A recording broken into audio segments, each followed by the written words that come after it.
Hello everyone, আসসালামু আলাইকুম। সবাইকে স্বাগত জানাচ্ছি ভুবনস মম চ্যানেলের নতুন একটি ভিডিওতে। আশা করি আজকের ভিডিওটি আপনাদের সবার ভালো লাগবে। সকালবেলায় যে আমার ছেলে রেডি হয়ে যাচ্ছে, স্কুলে চলে যাবে। আমি তো আজকে সকালবেলা আর হাঁটতে যাই নাই, ওর সাথে এখন যাব। পরে একবারে হেঁটে বাসায় চলে আসবো। এই যে আমি বোরকা পরে ফেলছি। ও আজকে নাস্তা না খেয়ে স্কুলে যাচ্ছে, নাস্তা খেলো না। বললাম যে একটু নাস্তা খেয়ে যাও, বলে যে না, ভাল লাগে না, এখন খাবো না আজকে।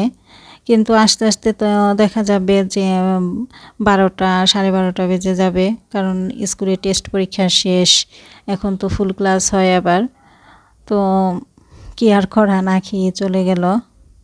আর এদিক দিয়ে আমরা শিল্পকলার এদিক দিয়ে হাঁটতে হাঁটতে যাচ্ছি। তো হেঁটে পরে আমি বাসায় চলে আসি, ও তো স্কুলে চলে গেল। আর এই যে আমি একটা ডিম নিয়েছি, আর টোস্ট বিস্কিট আর 1 কাপ রং চা নিয়েছি। এইটুকুই আমি এখন নাস্তা করে নেব। নাস্তাটা শেষ করে এরপরে আমি ঘর-টর গুছিয়ে নিব, ঘর ঝাড়ু দিব, ঘর মুছবো। কারণ একদিন পর পর আমি ঘর মুছি। আমি প্রতিদিন ঘর মোছা আমার পক্ষে সম্ভব হয় না। তো আজকে ঘরটাও মুছবো। আর ঘরটা মুছে পরে একবারে গোসল করে চলে আসব, কারণ এখন তো দিন ছোট। এই ছোট দিনে দেখা যায় দুপুরে রান্না শেষ করে যদি গোসলে যাই অনেকটা দেরি হয়ে যায়। আর শেষ বেলায় গোসল করলে দেখা যায় ঠান্ডাও লেগে যায়। তাই দুপুরের রান্নাটার আগেই চেষ্টা করি গোসলটা করে নেওয়ার জন্য।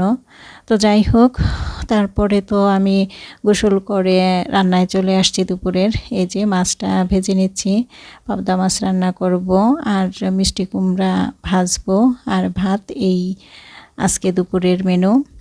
এই যে ডাঁটা আর আলু কেটে নিয়েছি, তো ডাঁটা আলু দিয়ে পরে পাবদা মাছটা রান্না করব। মাছটা ভাজা হয়ে গেছে, মাছটা উঠায় রাখলাম। আর এখানে তেলের মধ্যে পেঁয়াজটা হালকা ভেজে নিয়েছি। এরপরে এখানে লবণ আর জিরা, পেঁয়াজ, রসুন এই একটা বাটা মশলা দিলাম। এরপরে হলুদের গুঁড়া, মরিচের গুঁড়া, ধনিয়ার গুঁড়া দিয়ে মশলাটা একটু ভালোভাবে কষিয়ে নিলাম। কষানো হয়ে গেছে, এখন এখানে ডাঁটা আর আলুটা দিয়ে দিব। ডাঁটা আর আলুটা দিয়ে একটু ভালোভাবে কষিয়ে নিব। ঢাকনা দিয়ে ঢেকে দিই। আর এদিকে এই চুলাটাতে তো মিষ্টি কুমড়া ভাজাটা বসাই দিছি। এভাবে চাকচাক করে ভাজা খেতে কিন্তু খুব ভাল লাগে। আমাদের ঘরে আমরা সবাই পছন্দ করি এভাবে খেতে। প্রিয় দর্শক, আপনারা যে যেখান থেকে বসে এই মুহূর্তে আমার ভিডিওটি দেখতেছেন, আপনারা সবাই প্লিজ আমার ভিডিওতে একটি লাইক দিয়ে দিবেন। আর আমার ভিডিওটি যদি ভালো লাগে তাহলে আমার চ্যানেলটি সাবস্ক্রাইব করে আমাকে নতুন নতুন ভিডিও বানাতে উৎসাহিত করবেন। মিষ্টি কুমড়া ভাজা তো হয়ে গেছে, উঠায় নিব। আর এদিকে আবার এই চুলাতে তরকারিটা নিচে লেগে যাবে, এখন যদি পানি দিয়ে না দিই। তো এটা একটু নিচে নাড়াচাড়া দিয়ে তারপরে এই যে পানি দিয়ে আবার ঢেকে দিলাম। তো এখন আবার এই যে মিষ্টি কুমড়াগুলো উঠায় নিচ্ছি একটা প্লেটে। ভাতের সাথে যখন খাই তখন কিন্তু এইরকমভাবেই ভাজি। আর যখন রুটির সাথে খাই মিষ্টি কুমড়া তখন কিন্তু চিকন চিকন করে কেটে পরে ভাজি করি। তো দুইভাবেই খাই।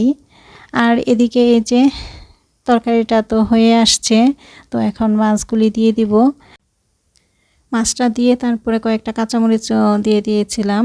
এরপরে যে কিছুক্ষণ পর নামাই নিছি একটা প্লেটে। রান্না হয়ে গেল মাছের তরকারিটা। তো দুপুরের রান্নায় আজকে ভাত, মিষ্টি কুমড়া ভাজা আর ডাঁটা আলু দিয়ে পাবদা মাছ, এই আজকে দুপুরের খাবার। এরপরে তো আমার ছেলে স্কুল থেকে চলে আসছে, ও গোসল করে নামাজ পড়ে নিয়েছে, আমিও নামাজ পড়ে নিয়েছি। এরপরে দুপুরের খাবারটাই যে আমরা খেয়ে নিতেছি। আমি টেবিলে খাচ্ছি, আর এই যে আমার ছেলে খাটে খাইতেছে, কারণ এখানে খাইলে সে টিভি দেখতে পারবে। খাবারটা দিলেই দেখা যায় এই খাবারের প্লেটটা নিয়ে এই রুমে চলে আসে, টিভি দেখে আর খায়। তো কি আর করা, টিভি দেখবে আর খাবে, এজন্য সে মাঝে মাঝে অনেক বকাও খায়। তো যাই হোক, এরপরে এই যে আমি ডাঁটার তরকারিটা নিচ্ছি। তো ডাঁটার তরকারিটাও ভীষণ মজা হয়েছিল, খুবই মজা লাগছে। তো এই যে আমরা কিন্তু অনেকটা তরকারি খেয়ে ফেলছি। আর এরপরে দুপুরে খাওয়া দাওয়ার পরে দেখি আমার একটা পার্সেল আসছে। তো অনলাইনে অর্ডার করেছিলাম এসি কভার, তো সেই কভারটাই আসছে। তো জানি না কেমন হয়, আমি অনলাইনে যা কিছু কিনি সবসময়ই ঠকি, খুব কম সময়ই আছে আমি ভালো জিনিস কিনি। তো দেখি কেমন এই কভারটা। তো এই যে খুলতেছি, পরে দেখলাম যে খুলে না ভালোই, কভারটা যেমনটা চাইছি তেমনই দিচ্ছে। আর এই যে চারিপাশে ইলাস্টিক দেয়া আছে। তো এখন এসিতে লাগিয়ে দেখব লাগে কিনা। আমার ছেলেকে বললাম যে লাগাও, দেখো ঠিক আছে কিনা। ও বলতেছে পরে লাগাবো না, এটা আমি দেখি বুঝতেছি এটা লাগবে, সমস্যা নেই। তো যাই হোক, কী করা, আবার ভাঁজ করে পরে রেখে দিলাম। এসির উপরের নেটটা পরিষ্কার করে পরে দেখি এক সময় লাগিয়ে নিব। আর এই লাগানোর কাজটা আমার ছেলেকে বাবা লক্ষ্মী সোনা লাগায় দাও এটা বলেই পরে লাগিয়ে নিতে হবে। আসলে বাচ্চাদের দিয়ে কোনো কাজ করালে এভাবে আদর করে বলে কই করাতে হয়, না হয় কিন্তু ওরা আসলে করতে চায় না। আর এদিকে আমি লাউয়ের খোসাটা কুচি কুচি করে কেটে নিচ্ছি। গতকালকে লাউ রান্না করেছিলাম, তো সেই খোসাটা রয়ে গেছে। তো ভাবলাম ভেজিটেবল রোলের জন্য সবজি করে ফেলি, সাথে একটু আলু কুচি করে দিলাম। আর এখানে গাজর কুচি করা আছে, ফ্রিজে ছিল, সেটাই বের করে নিয়েছি।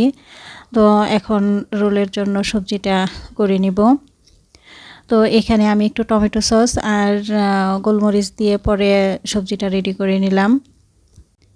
লাউয়ের খোসা আমি কখনোই ফালাই না, দেখা যায় কি লাউয়ের খোসাটা এমনিতে ভাজি করলে খেতে চায় না, আর ভেজিটেবল রোল করে দিলে কিন্তু সুন্দর মজা করে খেয়ে নেয়।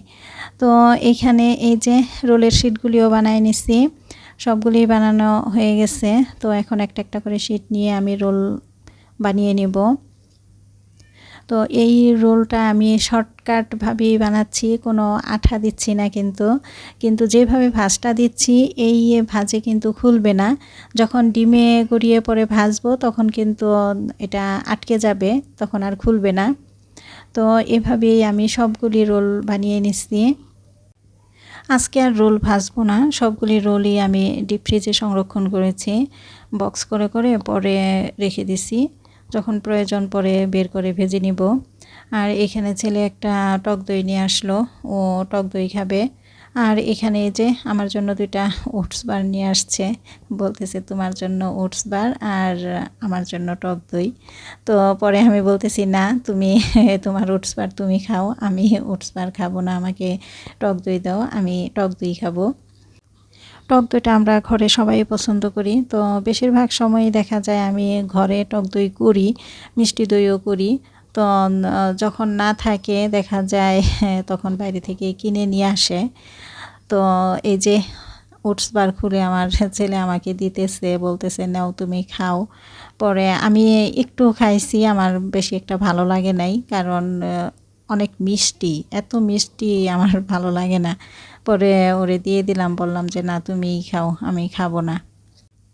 টক দই ওটস বার খাওয়াইয়া পরে বললাম বাবা লক্ষ্মী সোনা তুমি আমাকে এসির কভারটা লাগাই দাও, কারণ তুমি ছাড়া তো এটা আমি লাগাতে পারবো না।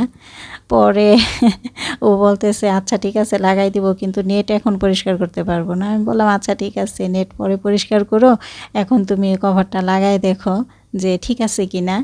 তো পরে ও খাটের উপরে একটা চেয়ার উঠিয়ে পরে সেই চেয়ারের উপরে দাঁড়ায় পরে যে কভার লাগাইতেছে। কভারটা লাগছে, সুন্দর মতোই লাগছে। এসির কভার লাগানো হয়ে যাওয়ার পরে আমি বলতেছি যে না, অনলাইনের কেনাকাটা মাঝে মাঝে ভালো হয়, সব সময় যে খারাপ হয় তা না। তো আজকে এই এসির কভারটা ভালোই হয়েছে, খারাপ না। তো প্রিয় দর্শক, আজকের ভিডিওটি এই পর্যন্তই, দেখা হবে অন্য একদিন নতুন একটি ভিডিও নিয়ে। আশা করি সে পর্যন্ত সবাই ভালো থাকবেন, সুস্থ থাকবেন। আল্লাহ হাফিজ, আসসালামু আলাইকুম।